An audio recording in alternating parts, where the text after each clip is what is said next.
We're not going to impose a 500% tariff on on India and China. There is another way. That is, during the Iran sanctions, we threatened secondary sanctions against countries that purchased Iranian oil unless they reduced the amount of their purchases every 6 months by a significant amount.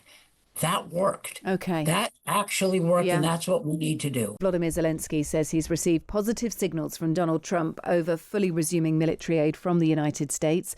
It comes after the US Secretary of State Marco Rubio told his Russian counterpart Sergei Lavrov that Trump was disappointed with the lack of progress on ending the invasion of Ukraine. Sir Keir Starmer and Emmanuel Macron also hosted a call with world leaders from the Coalition of the Willing today, which included US representatives for the first time. Does all this point then towards a significant change in direction from Donald Trump? Let's speak to Daniel Fried, who is a former US Assistant Secretary of State for European and Eurasian Affairs and a former coordinator for sanctions policy against Russia. Daniel, good evening to you. Thank you for being with us. Good evening. We, of course, heard what Donald Trump had to say about Vladimir Putin, not favourable words a couple of nights ago.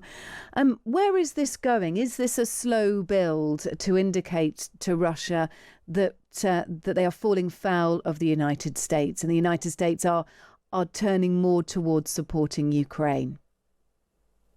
Maybe. But to change the course of the war, the Trump administration will have to do more than hint, speak out, and threaten. It will actually have to take concrete steps. And it can. It needs to assure and publicly assure and carry out that assurance of weapons to Ukraine, and it needs to hit the Russians with additional economic pressure. That would help. The signs, the words have been moving in the right direction, but until the U.S. crosses the line of action, I would not put a lot of money on it. I hope we're approaching that point. It's long overdue. Look, he has ordered a resumption of deliveries to Ukraine of US defensive weapons. He seemed to not be entirely sure what the situation was when there was a meeting.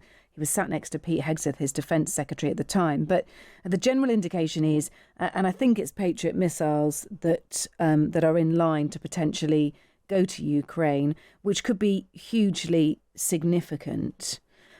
So that could well be underway.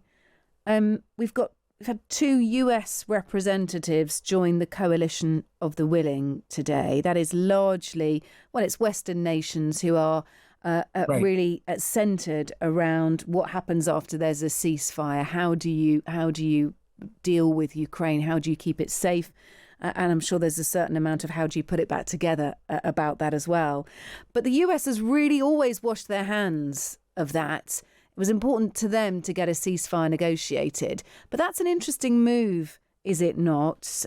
Trump's presidential envoy for Ukraine, Keith Kellogg, and Senator Lindsey Graham dialing into this call today with Keir Starmer and Emmanuel Macron, Volodymyr Zelensky there, and other EU leaders as well.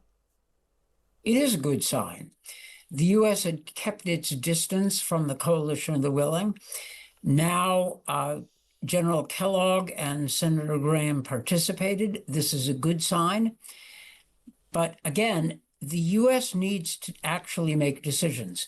And I would prefer not simply resuming arms flows to Ukraine, but Trump actually asking for new funds or otherwise assuring Ukraine of a steady flow of arms beyond those the Biden administration put in motion. The signs of a change in U.S. direction are there. You're right, and you've described them accurately. But so far, over the 6 months of the Trump administration, we have seen him repeatedly tiptoe up to the line of taking action and then retreat. He needs to go over that line. He needs to take that action. And what's frustrating is that the U.S. has options to put more pressure on Russia and help Ukraine. We could hit the Russians with economic pressure, working with the EU and the UK.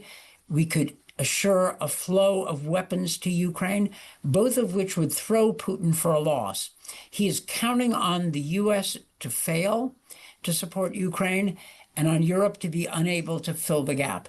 If the U.S. steps up, Europe is going to step up as much as it can, and the odds of a better settlement for Ukraine go up dramatically. So I hope we're there. And I'm hearing that it is at least possible that the Trump administration will do more than simply resume the flow of arms that Biden put in motion. I hope so. As in, what would that look like? More than just the resumption of arms to Ukraine? What else? I think that Trump would want to come up with his own formula, probably not grants, probably lend-lease, loans, some other arrangement, so that the U.S. could say, and Trump could say, that he is providing arms to Ukraine until there is a ceasefire that is durable. And that would push Putin to get off his current maximalism, where he's demanding basically Ukraine surrender, and to begin to negotiate. Now, Secretary of State Marco Rubio met with Russian Foreign Minister Sergei Lavrov today in Kuala Lumpur. That meeting was, what was the phrase used? It was a frank discussion, wasn't it? Yeah, frank discussion, which means that Rubio pushed hard. My guess is Rubio pushed hard at Lavrov. Lavrov countered with some vague assurance of new ideas. Well, the Russians are masters at devising new and improved rabbit holes that they want their Western interlocutors to dive down. So I'm not too confident in this. But hopefully the Russians will get the message, and they will get the message if and only if the U.S. actually takes some strong action which is available. It's not an extravagance to think that the U.S. could now move. I hope they do. Okay. Well, look, Trump is also said to be considering supporting a domestic bill that would impose steep sanctions on Russia, including 500% tariffs on nations that buy Russian oil, gas, uranium. I mean, that kind of may be a bit pie in the sky. But again, the fact that this is being reported, all this adds into the context. Well, I'm familiar with the Graham Blumenthal bill that you just referred to. And the provision to go after Russian oil revenues is the big stick in that bill. The trouble is a 500% tariff being threatened against countries that buy Russian oil, which is what the bill has now, is not doable. We're not going to impose a 500% tariff on on India and China. There is another way. That is, during the Iran sanctions, we threatened secondary sanctions against countries that purchased Iranian oil unless they reduced the amount of their purchases every 6 months by a significant amount. That worked. Okay. That actually worked, and that's what we need to do. Okay. Well, look, thank you so much for being with us. Really nice to be joined by you. Daniel Fried, former US Assistant Secretary of State for European and Eurasian Affairs. Thank you.